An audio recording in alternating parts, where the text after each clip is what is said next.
Ya, terima kasih pemirsa, Anda masih bersama kami dalam dialog merajut solusi. Baik, kita akan lanjutkan lagi ya. Ini ada di segmen terakhir ya kita, dokter.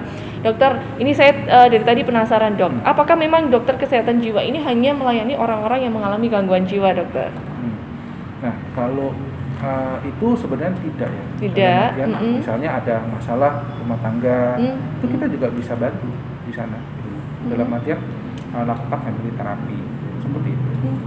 Jadi ranahnya itu nggak cuma di anak-anak gangguan jiwa, ataupun anak-anak doang gitu, enggak. Dewasa, manusia itu juga kita bisa bantu seperti itu.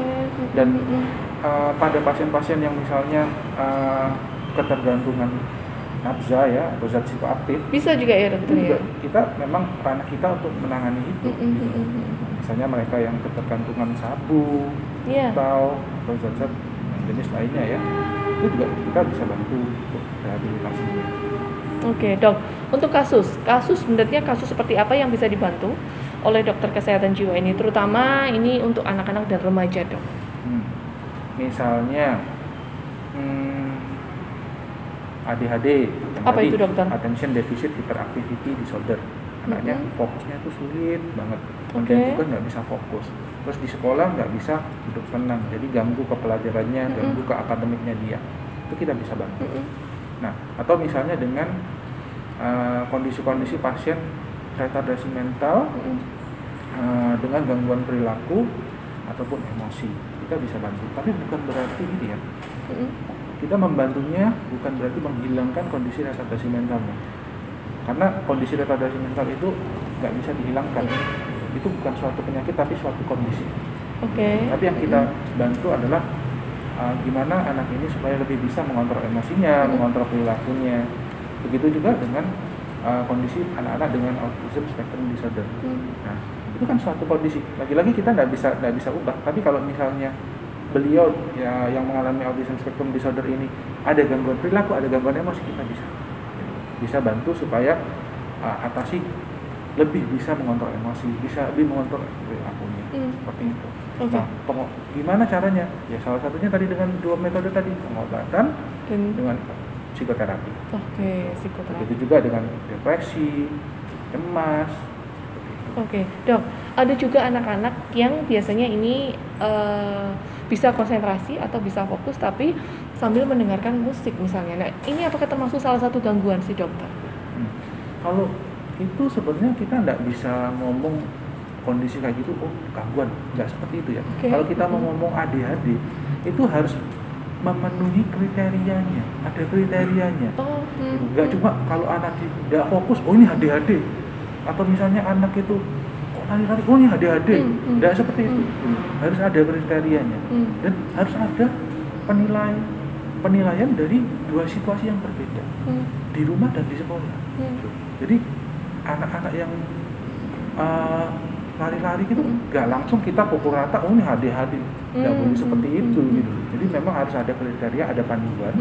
Biasanya kita pakai panduannya itu dari DSM ataupun ICD yang memang ada tertulis jelas di sana kriteria-kriterianya seperti apa. Nah, lalu memang dari kriteria-kriterianya itu terpenuhi, ya baru kita mengatakan, ini penderitanya ADHD. Seperti itu. Termasuk sama juga kasusnya ketika menemui anak yang pendiam gitu, dokter ya? Nggak bisa juga langsung disamakan begitu, dokter ya? Iya, betul. Anak misalnya kita sebagai contoh deh, anak kita jatuh nangis, nangis selalu depresi? Kan enggak. Betul. Harus ada kriterianya dong. Ada misalnya tidurnya terganggu, makannya terganggu, kemudian anaknya tidak semangat, ada pikiran bunuh diri terus-menerus 2 minggu lebih. Nah, itu baru ya, dokter ya. Ini karena depresi. Dokter, sebenarnya berapa kali sih dokter harus konsultasi gitu? Apakah memang ini tergantung dari pasiennya itu sendiri atau memang udah 2 kali, 3 kali atau seperti apa, dokter? Nah, kalau untuk konsultasinya pasti untuk waktunya itu akan sulit ya, dalam artian ditentukan secara pasti. Nah, tapi memang pada beberapa jenis psikoterapi itu ada targetnya. Misalnya contohnya psikoterapi jenis kognitif behavior kita lakukan itu 12 sesi. Nah, tapi tergantung kita melihat juga kondisi pasiennya gimana. Kalau pasiennya ini kita sudah lakukan psikoterapinya, tapi dia itu insight untuk keinginan untuk berkembangnya, belajarnya itu kurang, ya kadang agak susah ya. Jadi perlu sesinya lebih lagi. Oke. Kadang 20 sesi itu masih awal. Gitu. Tergantung berarti tingkat keparahan gitu ya dokter ya? Itu tergantung tingkat keparahan, tergantung dari pasiennya sendiri. Seperti itu. Oke. Dok, dalam sesi konsultasi ini apakah memang wajib harus ditemani dengan orang tua begitu dok, atau dengan penjaganya, pendampingnya, atau seperti apa, atau dilakukan secara personal dok? Oke. Nah kalau untuk pada anak atau remaja, biasanya sewaktu sesi konsultasi kita lakukan dengan sesi terpisah. Jadi kita akan tawarkan pada klien, ini maunya dia dulu atau orang tuanya dulu. Okay. Karena apa ya? Kadang anak itu ada sesuatu yang bagi dia privacy ya, yang nggak ingin diceritain ke orang tuanya. Jadi memang kita akan pasti akan pisah ya. Tapi tetap akan dua-duanya kita lakukan wawancara pada keduanya gitu, karena untuk mendapatkan data sebanyak-banyaknya. Karena kan gimana orang tua yang 24 jam bersama mendampingi, anak. Oke, ya. Dok, saya penasaran juga dok, apakah bisa memang dari segi kejiwaan anak ini, mungkin yang sudah memiliki tingkat keparahan ini bisa mengakibatkan penyakit-penyakit tertentu dokter? Pernah tidak atau dokter menjumpai kasus ini? Penyakit tertentunya maksudnya seperti apa? Penyakit tertentu mungkin sakit kepala terus menerus atau seperti apa gitu dokter? Kalau itu bisa banget. Dalam artian misalnya pasiennya ada kekecewaan banget, tapi jatuhnya itu keluhannya waktu ke dokter itu bukan rasa kecewanya atau bukan rasa sedihnya, tapi keluhannya kok nanggung, nggak selesai diobatin ke dokter kok nggak selesai. Ternyata bukan dari ya dok, dari pikirannya gitu dok ya. Itu juga merupakan kadang rambu-rambu bagi kita juga sih, kok ada sakit fisik tapi diobati nggak sembuh-sembuh, jangan-jangan ada sesuatu. Oke. Dan itu perlu dieksplorasi ya. Oke, betul. Nah, dok, sebenarnya peran spesialis kesehatan jiwa dalam menjaga kesehatan healing yang sehat ini seperti apa sih dok? Healing yang sehat ini maksudnya seperti apa dokter? Oke. Nah kalau healing ini kan memang istilah yang populer ya, dalam artian beberapa waktu ini banyak orang-orang healing gitu. Betul. Nah kalau healing sendiri kan memang bagi orang-orang itu lebih diarahkan untuk melepas penat, melepas stres, dan biar dirinya itu pulih, seger lagi. Nah kalau orang-orang kan rata-rata pengertian dirinya seperti itu ya. Nah kalau dari kami sendiri untuk healing sendiri adalah sebenarnya pengertiannya adalah pemulihan secara general. Dalam artian ya kondisinya apa ya kita pulihkan secara general. Tapi memang bukan kita aja ya, perannya memang harus dua sisi. Kalau metodenya sendiri, healing itu bisa dilakukan sendiri, berkelompok, ataupun dengan bantuan profesional. Kalau memang dengan kelompok itu sudah tidak bisa ya harus dengan profesional.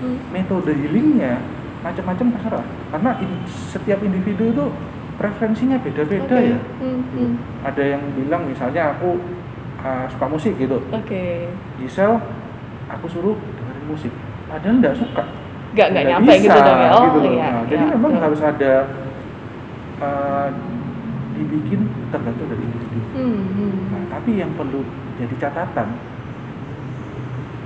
kalau kita melakukan healing itu kan pasti ada risikonya ya, dalam artian healing liburan ke Bali atau liburan kemana, pergi jalan-jalan terus ya uang bocor. Betul. Ya, itu yang harus dilihat gitu. Jangan cuma dampak positifnya, hal-hal positifnya, tapi yang negatifnya juga harus dilihat gitu.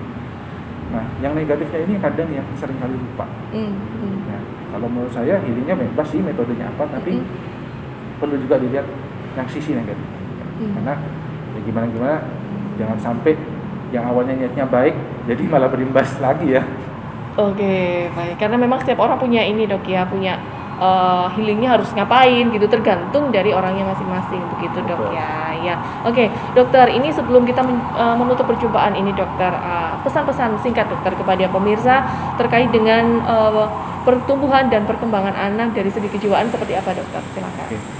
Kalau boleh saya berpesan untuk para orang tua, perkembangan anak itu sebisa mungkin fasilitasi ya.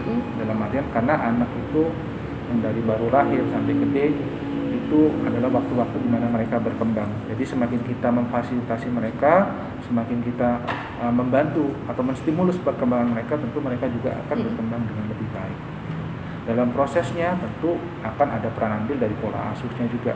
Ya, mari kita lakukan pola asuh yang dalam artian ya tidak terlalu permisif, juga tidak terlalu memberikan tekanan ya. Jadi harus berimbang. Tetap juga memaparkan anak itu dengan rasa frustasi. Jangan terlalu anak itu dikekepin, disterilin dari rasa masalah atau apa, jangan. Ajarkan dia untuk mengenal masalah, ajarkan dia untuk menghadapi masalah, karena itu pertumbuhan anak. Oke, baik. Terima kasih ya dokter ya. Perlu komunikasi gitu ya dokter ya antara orang tua dan anak. Baik.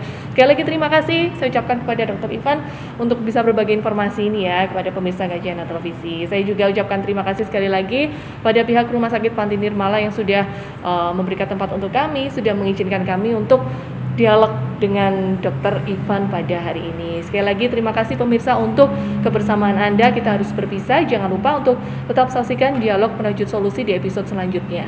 Saya Gisela Tahabari dan kru yang bertugas mengucapkan terima kasih atas kebersamaan Anda dan sampai jumpa. Terima kasih.